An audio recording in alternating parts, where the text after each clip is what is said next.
Pada kali ini kita hadir dalam kegiatan rutin kita, yaitu kegiatan pola kajian online interaktif Ramadan setiap hari Selasa dan Kamis pukul 17.18. Puji syukur kita ucapkan kepada Allah sehingga kita dapat berjumpa pada kali ini. Kemudian salawat berita salam kita sampaikan kepada Nabi besar Muhammad SAW, Wasallam Muhammad wa ala alihi wasallam. Yang sama-sama kita hormati pemateri kita pada kali ini Ustadz Dr. John Pamit MA dalam kajian tafsir, kemudian Ustadz dan Ustazah yang sudah hadir pada kegiatan pada kali ini. Mari kita mulai kegiatan kita pada kali ini dengan mengucapkan basmalah. Selanjutnya untuk materi yang akan disampaikan oleh Ustadz John, pada Ustadz John dipersilakan. Baik, Assalamualaikum warahmatullahi wabarakatuh. Alhamdulillahi rabbil alamin. Wal aqibatu lil muttaqin. Wala udwana ila ala zalimin. Wa azka salawatillahi wa taslimatihi ala khairi khalqihi. Sayyidil anbiya wal mursalin. Wa ala alihi wa sahbihi. Wa man ittaba'a sunnatahu ila yaumiddin. Amma ba'du. Ya ayyuhallazina amanu taqullaha haqqa tuqatihi. Wa la tamutunna illa wa antum muslimun. Bapak dan Ibu, ikhwan dan akhwat rahimani wa rahimakumullah. Alhamdulillahirrahmanirrahim. Kembali tentunya kita menyanjung, memuji dan mensyukuri Allah Subhanahu wa taala. Kita sudah melewati Ramadan tahun ini lebih dari separuh. Semoga semua ubudiyah, taqarrub dan ibadah yang kita lakukan, baik yang wajib maupun yang sunnah, siyam, qiyam, tilawah, zikir, istighfar, salawat, infak, sedekah dan seterusnya mendapat qabul di sisi Allah Subhanahu wa taala. Amin ya rabbal alamin. Dan semoga waktu-waktu yang tersisa ini bisa kita manfaatkan semaksimal mungkin karena memang berdasarkan kebiasaan dan tradisi Rasulullah SAW, beliau semakin ke ujung Ramadan itu semakin menyibukkan diri dengan membudiah kepada Allah Subhanahu wa taala, bahkan 10 terakhirnya melakukan i'tikaf, berdiam diri di masjid untuk fokus beribadah kepada Allah Subhanahu wa taala. Semoga kita tidak terjebak dengan kebiasaan sebagian kaum muslimin di mana semakin ke ujung Ramadan, itu kemudian semakin sibuk dengan urusan duniawi. Apalagi THR bagi yang PNS sudah cair ya enggak? Ya, semakin sibuk nyari kue, nyari baju baru, ganti gorden rumah, ganti sofa, nyari toples kue dan seterusnya. Tengoklah nanti Pekanbaru ini makin ke ujung Ramadan, masjid dan musola makin sepi, yang ramai itu pusat-pusat perbelanjaan, mal, pasar, ya, termasuk jalan raya juga. Kenapa? Supaya perfect ketika Idul Fitri. Banyak bajunya, banyak kuenya, baru bajunya, baru gordennya, dan seterusnya. Ya, ini dalam perspektif dakwah berarti berat ini kerja kita mentarbiah umat ini, nah, supaya punya pemahaman yang benar bagaimana seharusnya eh, berbuat di bulan Ramadan ini. Karena hakikat Idul Fitri itu bukan kue, bukan baju baru ya. Tapi manakala seseorang pada tanggal 1 Syawal itu kharaja min zunubihi kayaumin nulada syu'muhu. Bersih dari dosa-dosanya sebagaimana bayi pada hari dilahirkan oleh ibunya. Itulah orang yang takbirnya takbir kemenangan ya enggak? Karena benang dalam melawan hawa nafsu dan syaitan selama Ramadan. Baik, Pak Ibu teman berbahagia, kita lanjutkan kajian tadabbur atau tafsir surah Al-Waqi'ah. Surah Al-Waqi'ah ini sebenarnya sudah disampaikan merupakan saudara surah Hud yang menyebabkan Nabi beruban. Ya, syayyabatni Hud wa akhwatuha. Saya sudah dibuat beruban oleh surah Hud dan saudara-saudaranya. Nah, di antaranya Al-Waqi'ah ini. Baik, pada kajian minggu lalu kita sudah membahas penggalan beberapa ayat di awal surah Al-Waqi'ah ini, mana surah ini eh, apa namanya berbicara tentang salah satu rukun iman yaitu percaya tentang hari kiamat.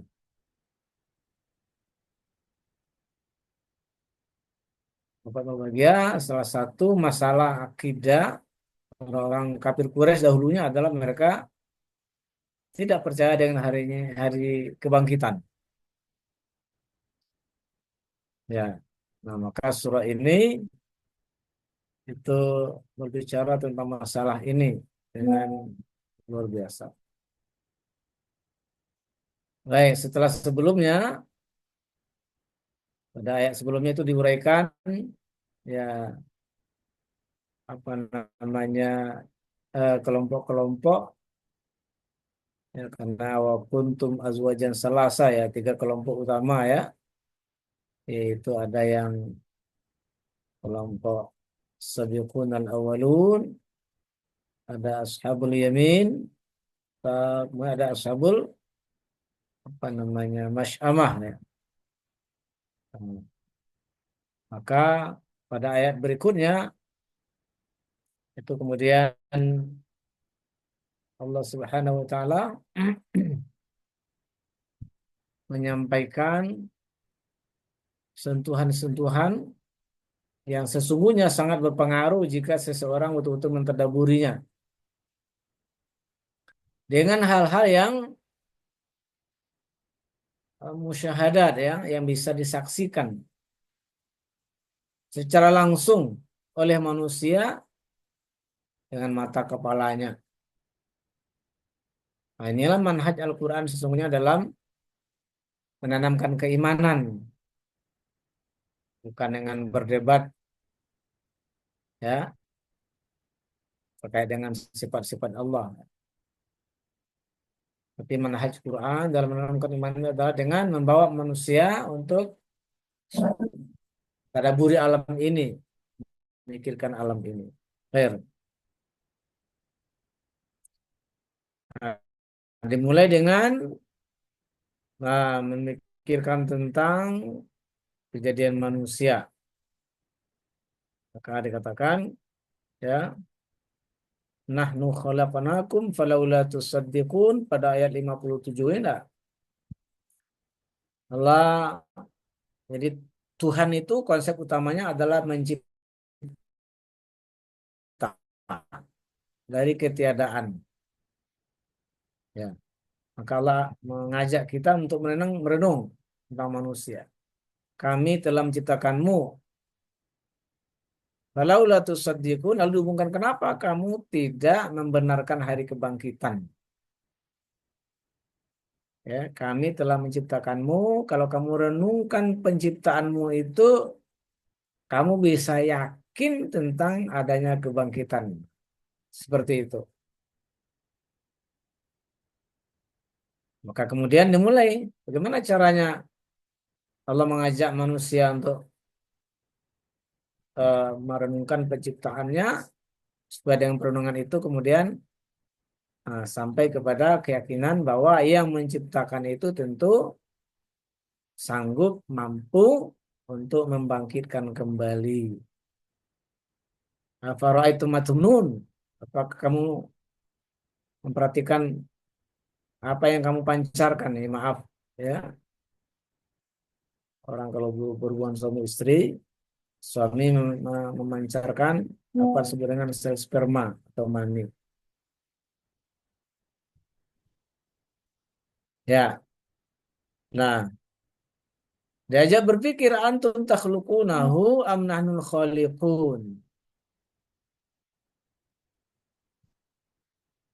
Ya, apa kamu yang menciptakannya? Maksudnya yang kamu pancarkan itu, air yang kamu keluarkan itu, apa kamu yang menciptakannya menjadi manusia, menjadi makhluk? Atau kami, kata Allah Subhanahu wa Ta'ala. Masya Allah. Kalau seorang anak itu penciptanya adalah orang tuanya, maka pasti tidak ada anak cacat. Karena tidak ada seorang pun yang mau anaknya cacat. Ya, lalu kenapa kemudian ada anak yang cacat? Nah, berarti bukan orang tua yang menciptakannya. Kemudian pastilah anak yang lahir itu semuanya ideal. Kalau laki-laki ganteng semuanya, tinggi semampai, rambut ikal, hidung mancung, dada bidangnya. Nah. Kalau perempuan, apa namanya, pipi bagaikan pauh diiris, apalagi alisnya bagaikan semut beriringan. Tapi kemudian kenapa ada orang yang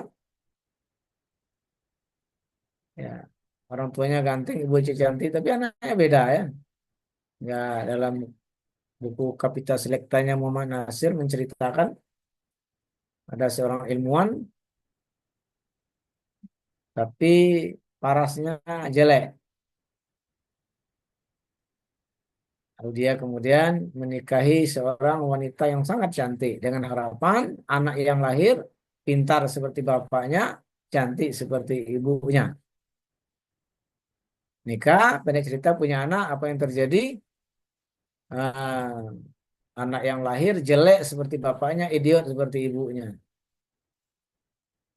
Karena memang bukan dia yang menciptakannya. Kalau orang tua itu anaknya, tidak ada anak yang pendek, pesek, bule, ketek, kale, enak. Fair. Itu membuktikan bahwa bukan orang tuanya yang menciptakannya, tetapi Allah Subhanahu wa Ta'ala menciptakannya. Begitu juga ada pasangan dalam menikah nggak punya anak. Saya pernah nanya sama kawan yang udah lama, udah berumur, baru nikah. Setelah nikah lama juga tak punya anak. Saya bilang mana yang lebih berat secara psikologis ketika kamu belum nikah atau ketika nikah tapi belum punya anak. Masya Allah. Ternyata lain-lain pula sensinya itu. Maka lebih berat katanya udah nikah tapi belum punya anak. Ah itu sensitif sekali katanya. Hati-hati. Ngomong-ngomong dekat orang seperti itu nggak usah tanya-tanya macam-macam. Dia tersinggung dah. Ada pasang suami istri menginginkan betul anak pertama laki-laki kemudian yang kedua perempuan. Betul lahir yang kedua laki-laki lagi. Yang ketiga laki-laki lagi. Ya, kemudian yang keempat nih laki-laki lagi sampai tujuh semuanya laki-laki. Atau sebaliknya. Ya, seperti terdapat di dalam surah Zuhruf, Allah berfirman, ya, Lillahi mulkus samawati wal ardi yakhluqu ma yasha' yahabu liman yasha'u dzukura wa yahabu liman yasha'u inasa aw yuzawwiruhum dzukrana wa inasa wa yaj'alu ma yasha'u aqima. Innahu alimun qadir. Kepunyaan Allah, kerajaan langit dan bumi, Allah menciptakan apa yang dikehendakinya, Allah memberikan kepada pasangan suami istri itu anak laki-laki atau anak perempuan atau kembar. Ada laki dan ada perempuan atau ada yang dijadikan aqim, mandul ya. Allah Maha mengetahui lagi Maha berkuasa. Nah, jadi ini perenungan yang luar biasa ya, bahwa bukan orang tua yang menciptakan anaknya itu, hanya prosesnya ada pada mereka. Tapi pencipta sesungguhnya adalah Allah Subhanahu wa taala dengan bukti-bukti tadi itu. Nah, kemudian nahnu bainakumul mauta wa ma nahnu masbuqin. Ini juga diajak diajak berpikir, kami telah menentukan di antara kematian di antara kalian. Maka ada bayi yang meninggal dalam kandungan. Lama ada apa namanya eh tak punya anak. Begitu kehamilan, meninggal. Semacam penyebab.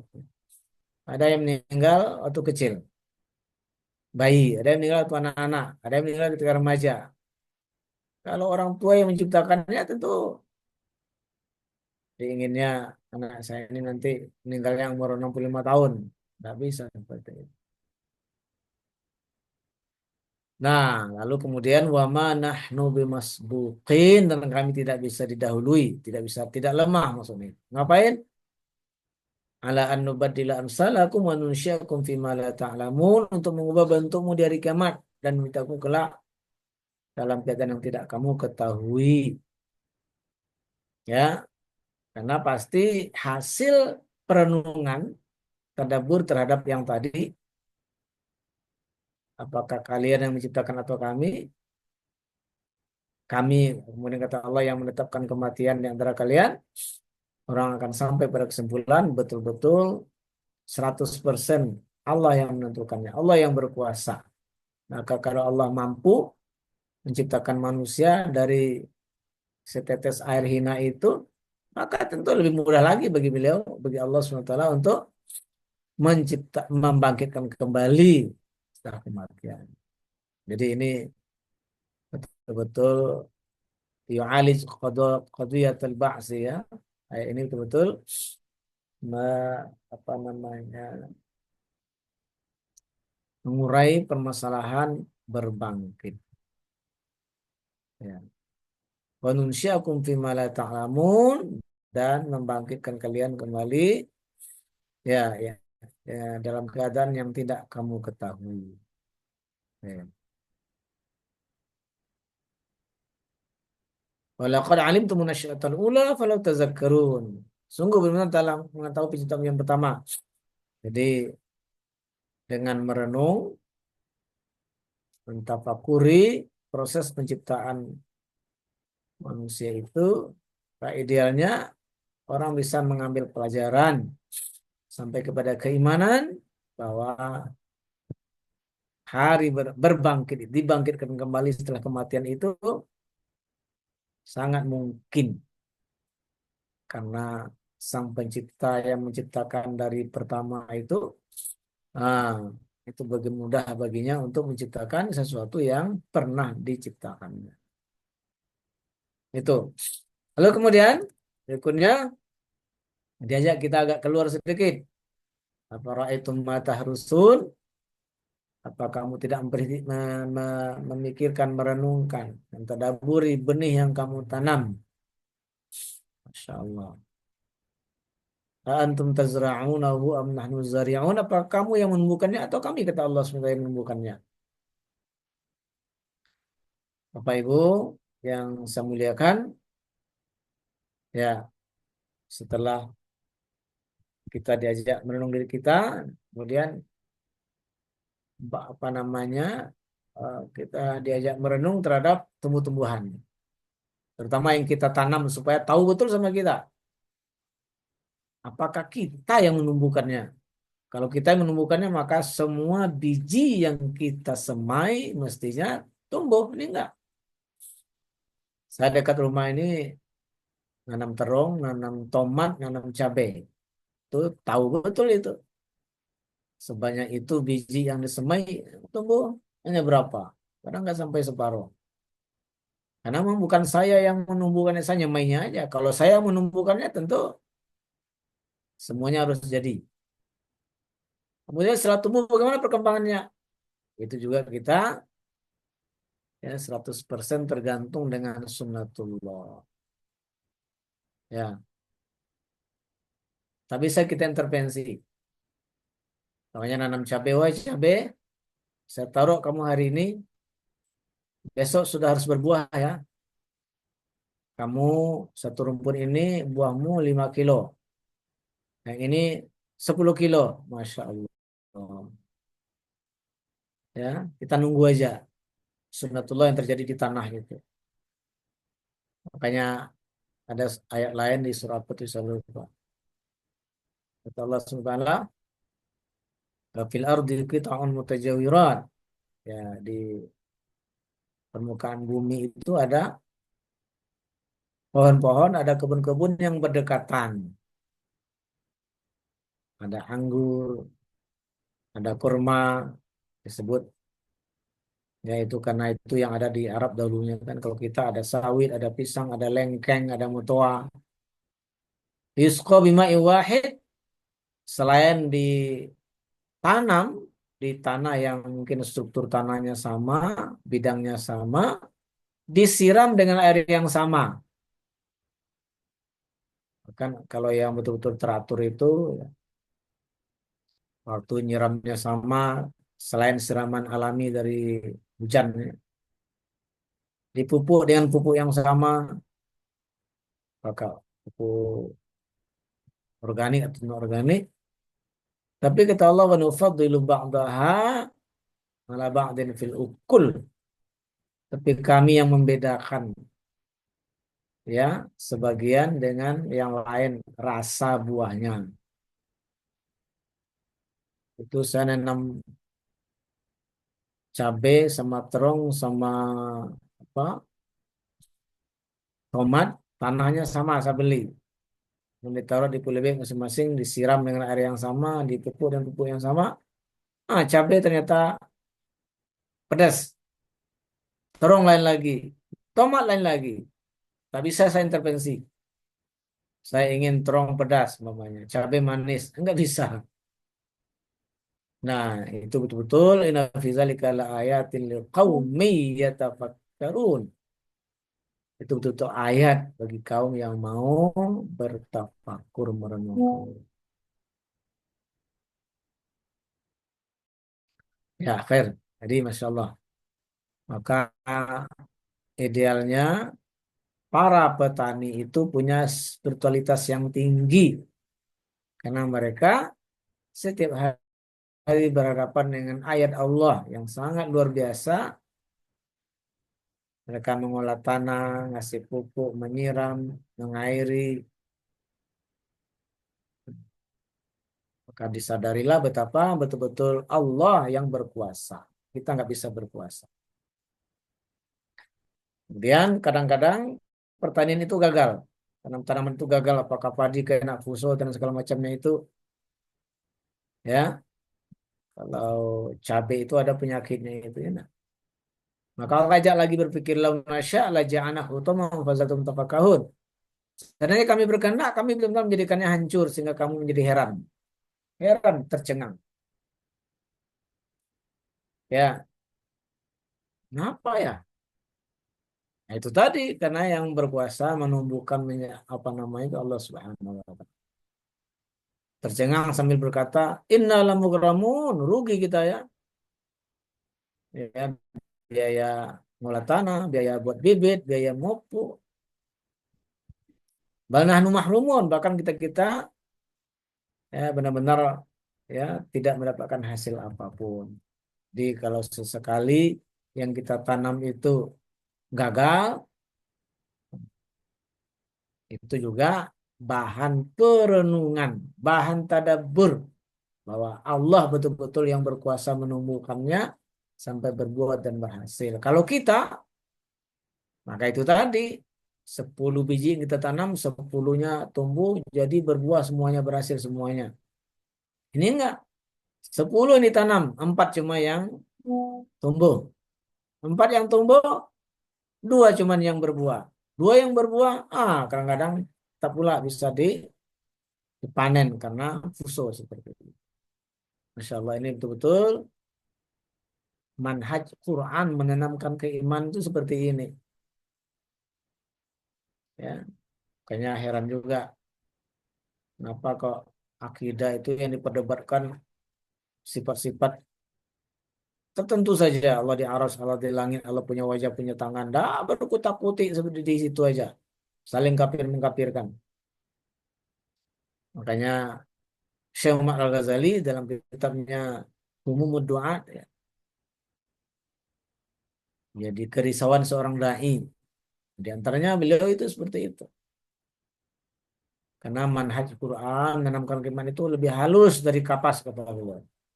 Halus, ya, masuk ke relung-relung jiwa, mengaktifkan pikiran kita. Nah, seperti itu caranya. Diajak memikirkan diri, diajak memikirkan kejadian kita, diajak memikirkan apa yang dekat dengan kita tanam-tanaman.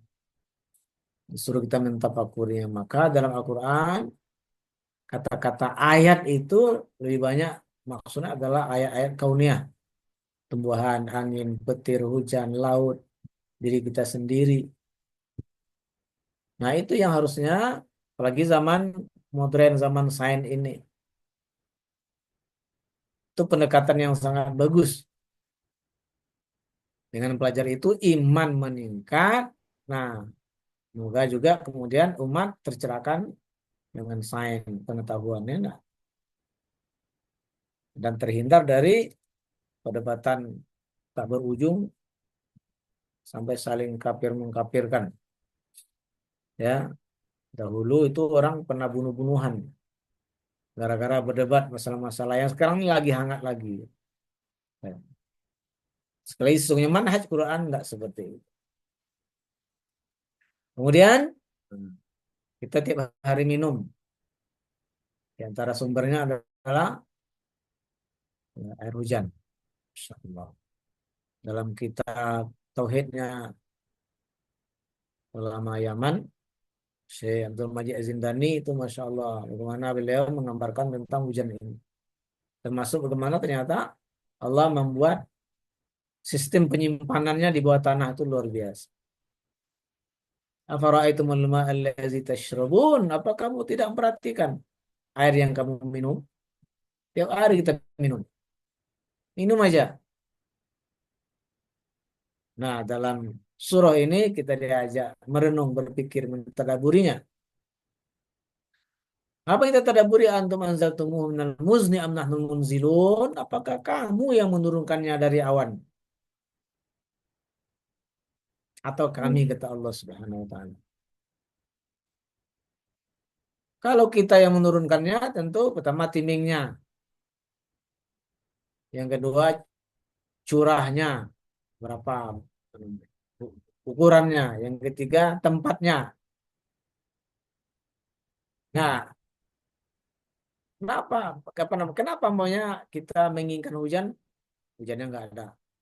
Kita tak menginginkan hujan, hujannya datang, Pak Mas. Itu menunjukkan bukan kita yang menurunkannya.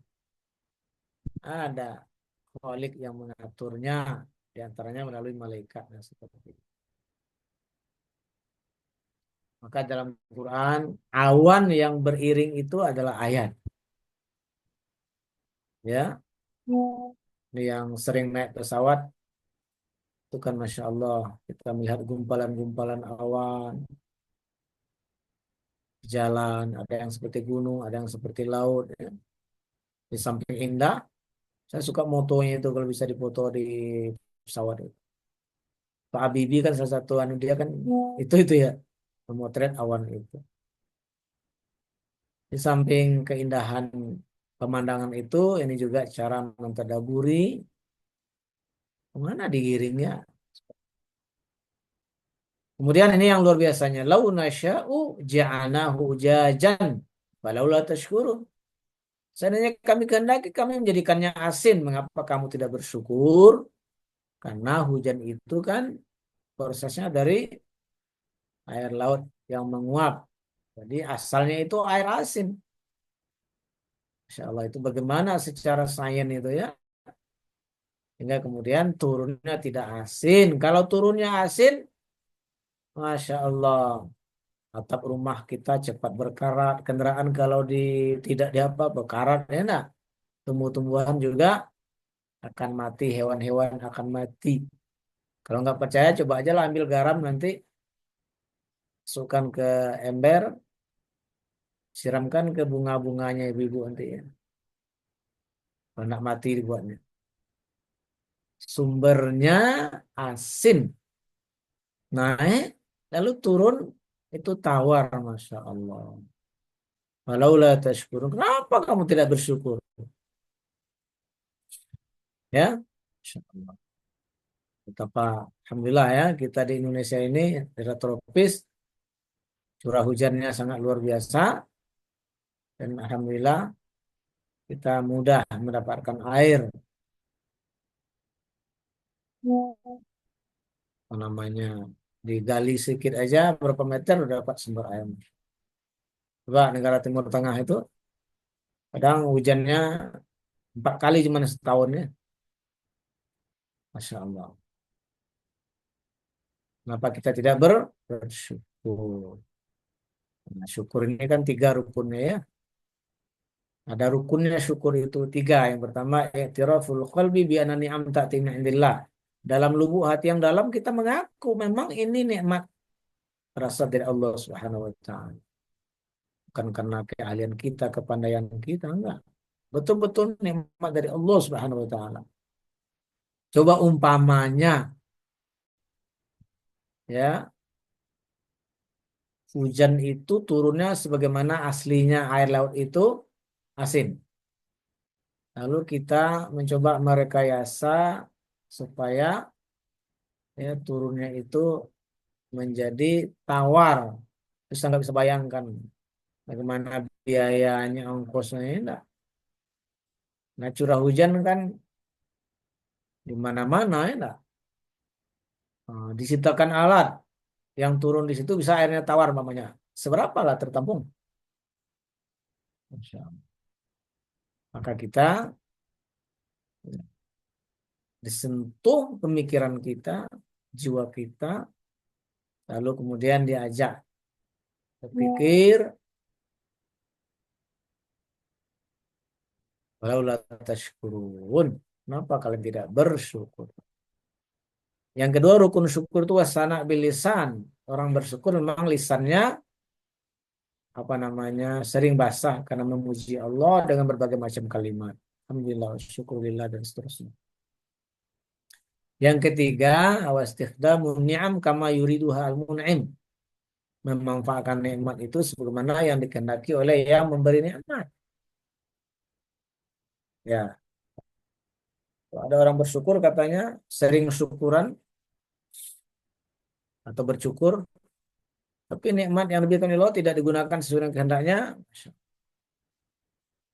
ya itu tidaklah syukur yang sebenarnya.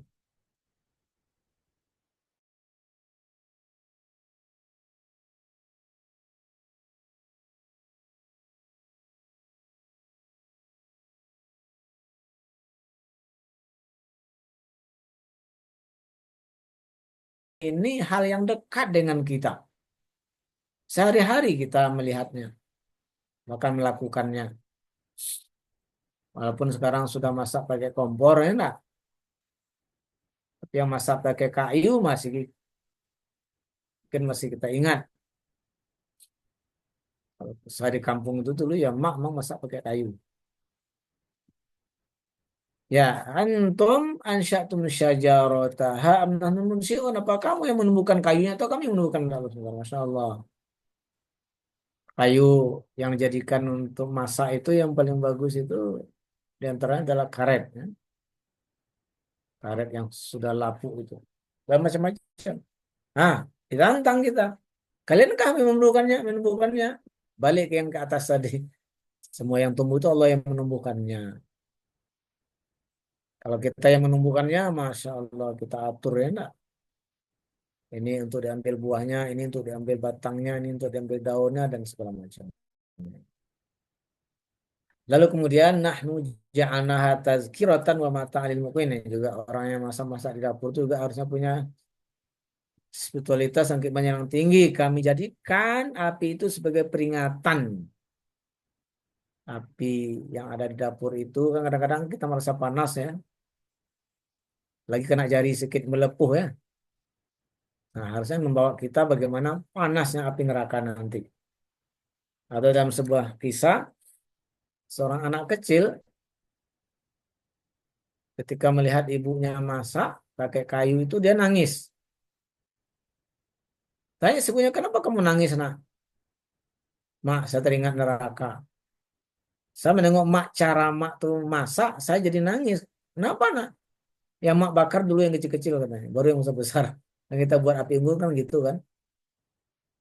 Maka saya merasa, oh berarti nanti yang kecil-kecil itu dong dibakar gitu. Masya Allah, hidup kali berarti basiroh anak itu ya. Jadi lagi memang untuk itu. Ya. Ketika kita masak, melihat api itu tazkiroh itu peringatan. Nanti ada api di akhirat. Nah, bagaimana supaya kita menghindarinya? Pemata'an lil mukhwin dan ya bermanfaat bagi para musafir. Insya Allah. Ini kalau yang melihat padang pasir, nah itu terasa betul itu ya. Ya, ada kayu-kayuan dan dibuat api unggun untuk masak, untuk memanaskan badan kalau malam hari ini untuk masak. Dahulu nggak ada korek, ya cari kayu yang agak keras, diputar-putar di atas kayu yang lunak, dikasih itu di Afrika sampai sekarang masih ada orang yang primitif seperti itu ternyata ya. Berburu secara tradisional pakai panah, pakai tombak, nah, lalu dimasak, dibakar begitu aja. Tapi cara membuat apinya, masya Allah, nggak ada korek api, nggak ada kompor gas yang langsung dinyala apinya. Tapi ada kayu diputar-putar di atas kayu yang lain, yang lama-lama ternyata muncul apinya, masya Allah. Allah ciptakan seperti itu untuk kebutuhan manusia. Maka ujungnya fasabbih bismi rabbikal azim. Ya. Nah, setelah merenungkan sampai kepada kesimpulan, ya sehingga muncullah pensucian kepada Allah, pengagungan kepada Allah dengan bertasbih menyebut namanya yang agung subhanallah. Ya, sebenarnya juga di dalam surah Ali Imran ini enggak hasil perenungan dan zikir itu apa? Inna fi khalqis samawati wal ard wa ikhtilafil laili wan nahar la ayatil lil albab allazina yadhkurunallaha qiyaman wa qu'udan wa ala junubihim wa yatafakkaruna fi khalqis samawati wal ard. Rabbana ma khalaqta hadza batila subhanaka faqina azabannar. Jadi Masya Allah, orang beriman itu harus menjadi ulul albab, yaitu orang yang seimbang antara zikir dan fikirnya. Nah, keseimbangan zikir dan fikir itu melahirkan i'tiraf. Ya Allah, tidak sia-sia Engkau ciptakan semua ini. Ya, faqina azabannar. Nah, lalu muncul takutnya kepada Allah. Ya, jauhkan kami dari api neraka. Jadi itu dia hasil renungan harusnya menjadi muncul tasbih yang mengagungkan Allah, mensucikan Allah dari segala bentuk kelemahan. Nah, itulah berbahagia beberapa ayat yang menggiring kita melakukan perenungan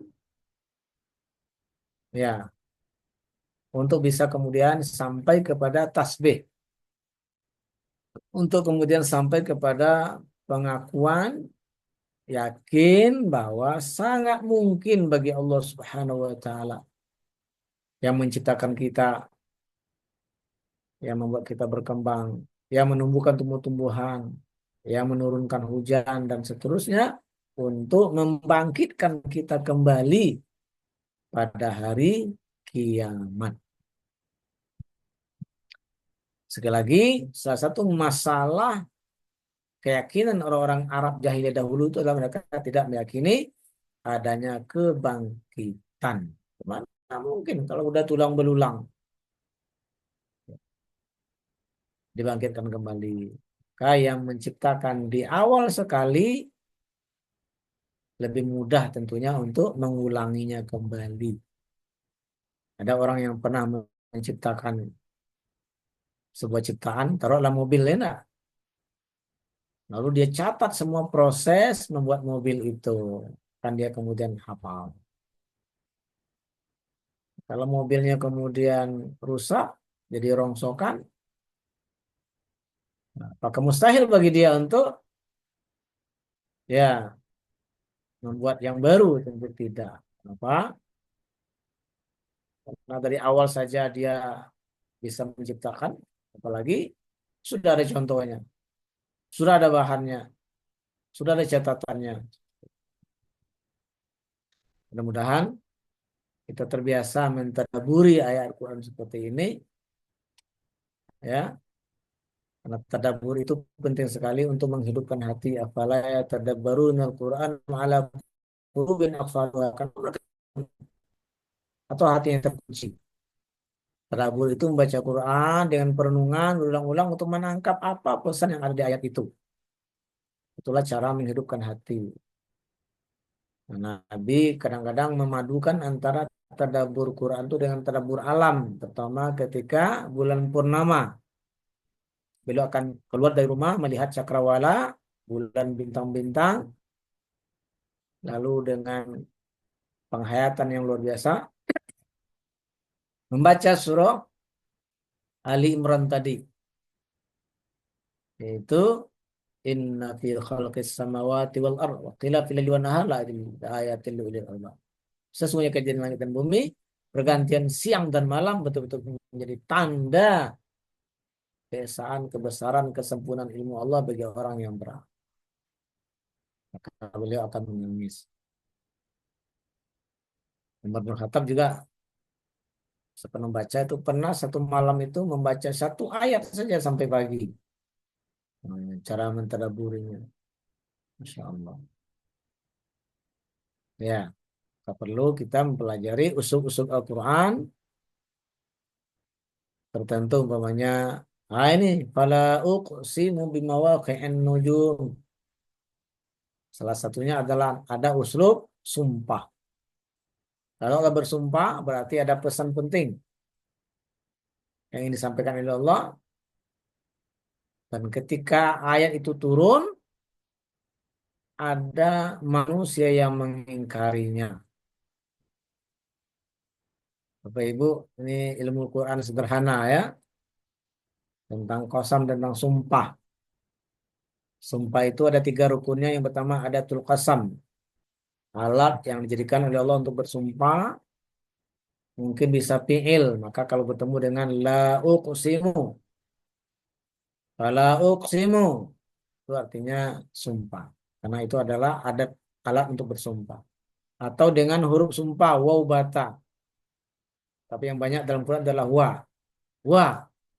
Lalu kita tengok artinya demi. Nah, itu berarti sumpah. Yang kedua, muqsam bih, sesuatu yang dijadikan sumpah oleh Allah. Kadang Allah bersumpah dengan dirinya, umpamanya dalam ayat fala wa rabbika la yu'minun. Demi Tuhanmu mereka tidak beriman hatta yuhaqqimuka fima syajara bainahum, sampai menjadikan wahai Muhammad sebagai hakim untuk menengahi pertengkaran mereka. Tapi Allah banyak bersumpah dengan makhluknya, maka Allah pernah bersumpah dengan bumi, dengan bintang, dengan langit. Nah, yang banyak Allah bersumpah dengan waktu, maka Allah bersumpah dengan wal fajri wad duha wal laili wan nahari dan seterusnya. Yang ketiga, pesan pentingnya. Apa pesan pentingnya? Disebut dengan muqsam alih atau jawab qasam. Jadi kalau ketemu dengan sumpah, ini kita tadaburi. Kenapa? Berarti ada pesan penting. Dan dahulunya ada orang yang cenderung mengingkari pesan itu.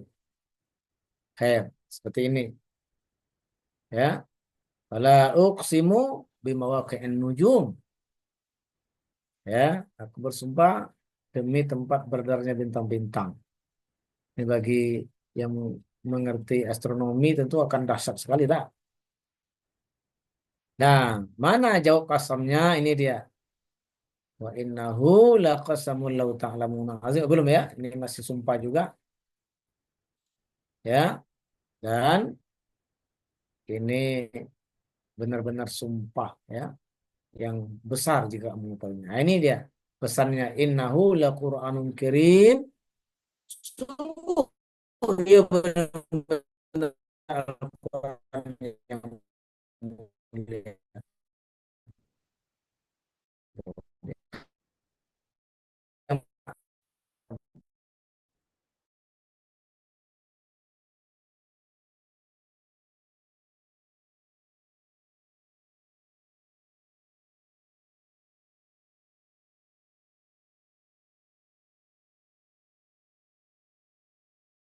semakin sehat dan semakin hidup. Sehingga takwa yang ada di sana itu kemudian semakin semakin berkualitas. Allah alam bisawab. Saya kembalikan kepada pembawa acara. Wassalamualaikum warahmatullahi wabarakatuh. Waalaikumsalam warahmatullahi wabarakatuh. Terima kasih kepada Ustadz Dr. Jan Pramil yang sudah memberikan materi. Selanjutnya pada sesi selanjutnya adalah sesi tanya jawab kepada Bapak Ibu yang ingin bertanya terkait dengan materi yang sudah disampaikan oleh Ustadz Dr. Jan Pramil. Dipersilakan. Mungkin bisa langsung aktifkan mikrofon atau ajukan pertanyaan atau ketik di kolom komentar. Silakan Bapak Ibu.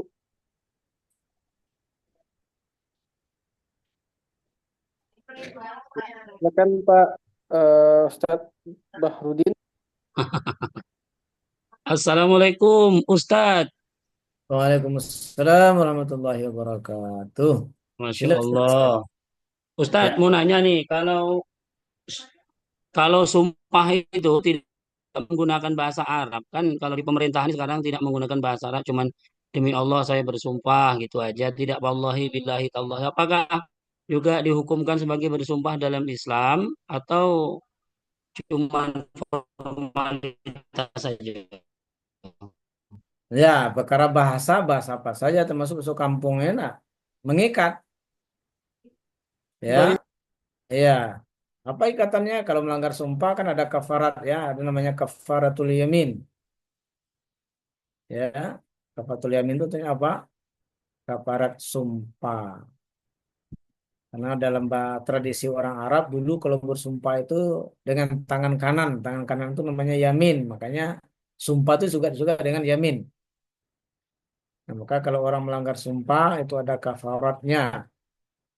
Apa kafaratnya? Di antaranya memerdekakan budak ya. Oke, sekarang kafarat itu kafaratul yamin ya.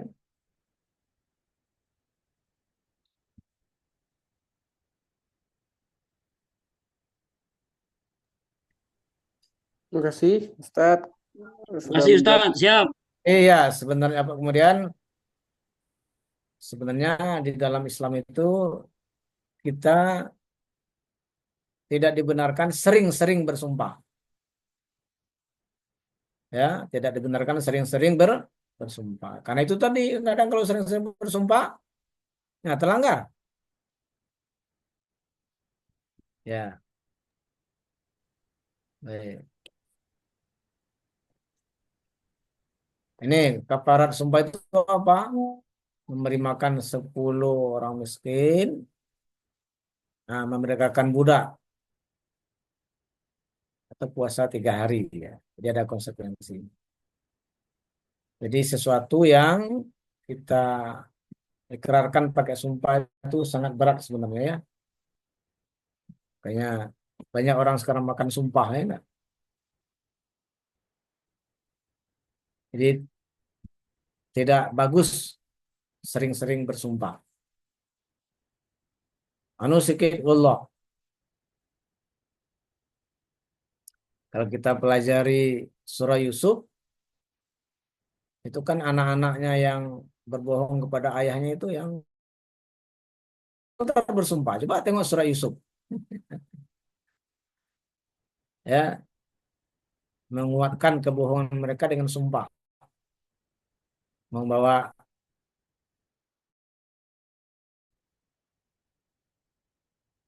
mereka sebenarnya mau membunuhnya kan, campakkan ke sumur. Habis itu mereka cari binatang, mereka sembelih, lumuri badannya dengan pakainya dengan darah-darah untuk memperlihatkan kepada ayahnya bahwa Yusuf itu mati di makan serigala. Itu sumpahnya luar biasa. Ya, jadi secara psikologis orang kalau mudah bersumpah, jangan-jangan dia memang suka bohong. Allah lebih sawab. Oke, itu mungkin yang bisa saya jawab. Terima kasih kepada Ustaz Dr. Jan Kamil atas jawabannya dari pertanyaan dari Ustaz Bahudin. Selanjutnya kepada Bapak Ibu, ada yang mau bertanya lagi terkait materi yang sudah disampaikan oleh Ustaz Dr. Jan Kamil? Silakan bisa tanyakan secara langsung, aktifkan mikrofon, atau boleh ketik pertanyaan di kolom chat.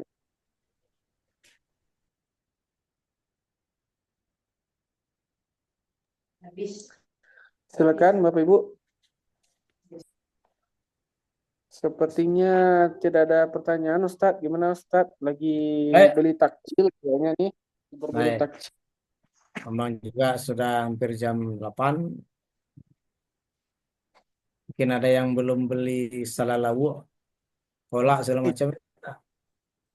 Dia kok gara-gara kolak online kok tak bisa beli kolak offline.